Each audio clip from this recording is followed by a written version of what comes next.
बिस्मिल्लाहिर्रहमानिर्रहीम। अस्सलाम वालेकुम व्यूअर्स, मैं हूं सैयद हैदर अली शाह। आप देख रहे हैं मेरा YouTube channel Fair Property Adviser. उम्मीद करता हूं तमाम दोस्तों पर खैर आफियत से होंगे और अल्लाह पाक मेरे तमाम देखने वाले व्यूअर्स को खैर आफियत से रखें। दोस्तों, मैं आज माशाल्लाह विज़िट पे आया हूँ Lehtrar road, Islamabad, Alipur bank stop, बिल्कुल मेन बाज़ार के साथ।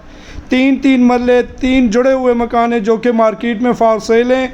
जो दोस्तों आप हमारे यूट्यूब चैनल पे नए हैं, हमारे चैनल को सब्सक्राइब कर लें, बेल आइकन बटन को दबा दीजिएगा ताकि मज़ीद आने वाली वीडियो बर वक्त आपके पास पहुंच सके। तो व्यूअर्स, इसके कार पहुँच की मैं बात करूं, बड़ी गाड़ी इसमें बआसानी खड़ी हो सकती है। नीचे माशाल्लाह बेहतरीन किस्म का टाइल वर्क किया गया है। पूरे मकान में माशाल्लाह proper out class ceiling work है। अल्लाह ताला से दुआ गो हूँ जिन दोस्तों को आपके पास अपना अपना घर नहीं है, अल्लाह ताला मेरे तमाम देखने वाले व्यूअर्स को अपना अपना घर नसीब करें। दोस्तों, पेपर वर्क की अगर मैं बात करूँ तो रजिस्ट्री इंतकाल है, इंतहाई खूबसूरत बना हुआ घर है और माशाल्लाह सॉलिड कंस्ट्रक्शन है। कॉलम बीम वगैरह इसमें प्रॉपर मौजूद हैं। ईंटों का बना हुआ घर है।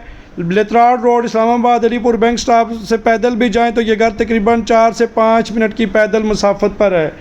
और माशाल्लाह टीवी लाउंज की मैं बात करूं, बेहतरीन किस्म की माशाल्लाह इसमें लकड़ी का काम किया गया है।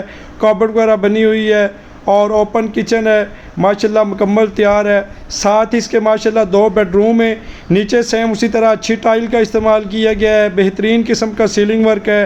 दोनों बेडरूमों के साथ अटैच वॉशरूम है। कोई दोस्त बाप अगर इस घर का विज़िट करना चाहे, आने से पहले आप हमारे व्हाट्सअप नंबर पर रब्ता कर सकते हैं। इंशाअल्लाह ताला आपको प्रॉपर विज़िट करवाएंगे। दोस्तों, माशाल्लाह इसमें कॉलम बीम वगैरह प्रॉपर मौजूद हैं। ईंटों का बना हुआ घर है। 16 फुट की स्ट्रीट है और माशाल्लाह लोकेशन वाइज बड़ा ही प्यारा घर है। तो डिमांडिंग प्राइस की मैं बात करूँ, सिर्फ़ और सिर्फ मालकान इसकी 48 लाख डिमांड कर रहे हैं। उसमें कमी पेशी हो जाएगी। माशाल्लाह स्कूल, कॉलेज, हॉस्पिटल करीब में बिल्कुल वाक़या हैं। बहुत